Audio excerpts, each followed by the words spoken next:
Ganito boss, pagtanggal ng fluid sa shock absorber ng Honda Supremo 2014 model. Malapot na yung langis niyan.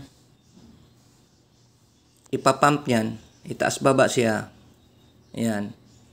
Para lalabas lahat ng fluid doon sa shock absorber.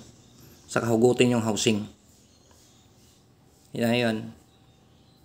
Tapos, yung makina nito, hindi pa napagawa ko to, hindi pa napabaklas ko to, hindi pa taga nagalaw yan. Original pa taga lahat yan dyan. Yan ang pinapump niya para lumabas lahat ng fluid. Iyon na yung shop niya ng shock absorber. Yung gulong kasi nito, nagpalit ko ng gulong nito. Dati ay 90 by 80. Ngayon, nagpalit ko ng 1000 by 90 sa likuran. Honda Supremo 2014 model. Nagpalitan ko ng handlebar at saka hand grip. Ito yung housing niya. Mayroon pang ano niyan, mayroong wheel seal sa ibabaw. Tapos mayroon pa ring wheel seal din sa ilalim. Mayroon siyang lock ring. Bago mo matanggal yung wheel seal sa ilalim, may lock ring yan na kailangan mo tanggalin para lalabas yung wheel seal doon sa ilalim.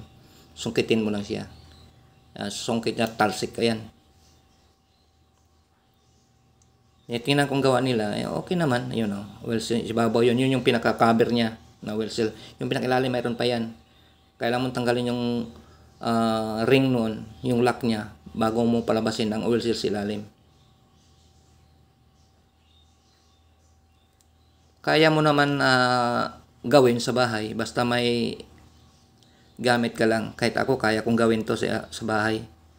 Kaya ang kailangan lang taga doon yung yung Gis na Gis 8 or Gis na Allen wrench. Yun lang ang kailangan doon para ma-pull out mo. Kasi pinakadulo nyo yung shop na yan. Mayroong thread yan at mayroong Allen wrench ang tornilyo nun. Yun yung naghahawak doon sa housing. Sisungkit lang yan yung tanggal yung ring. Pagkatapos pukpukin ng konti yung oil seal para bumuka konti saka sungkitin.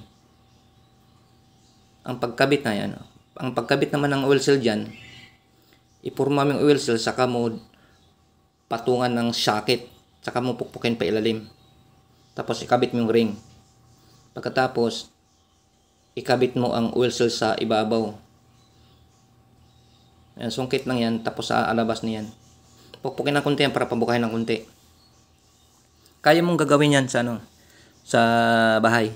Kahit ako titingnan ko lang yung trabaho nila. Ako na lang sigurong gagawa next time. Mayroon naman kong gamit na Allen wrench. Kaya yan. Basta mayroon karang background sa pag-mechanical.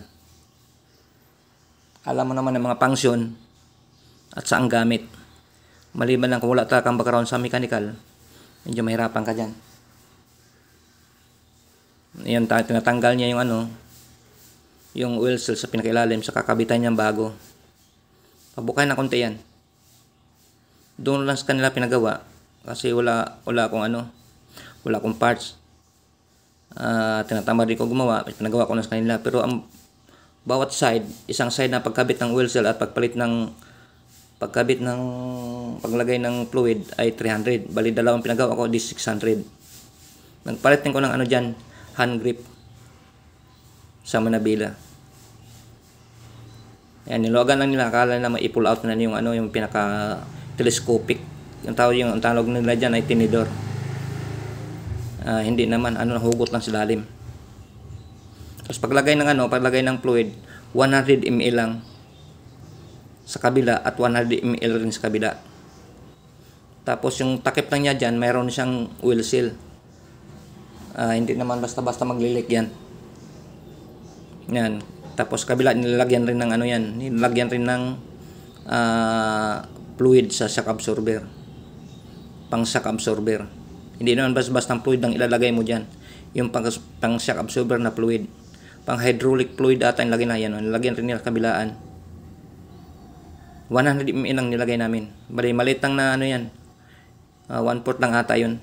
Tapos, hinahati namin. Eksakto talaga. Ayan, nagpalit ng hand grip. sa Honda Supremo ko. Malakas siya. Malakas ang hatak niya at ano talagang makina niya. Solid pa yung under niya. Kasi hindi ko naman ito pinakabitan ng sidecar. Pang single ko lang to. Sa sunod, kung may problema, ako na mismo ang gagawa.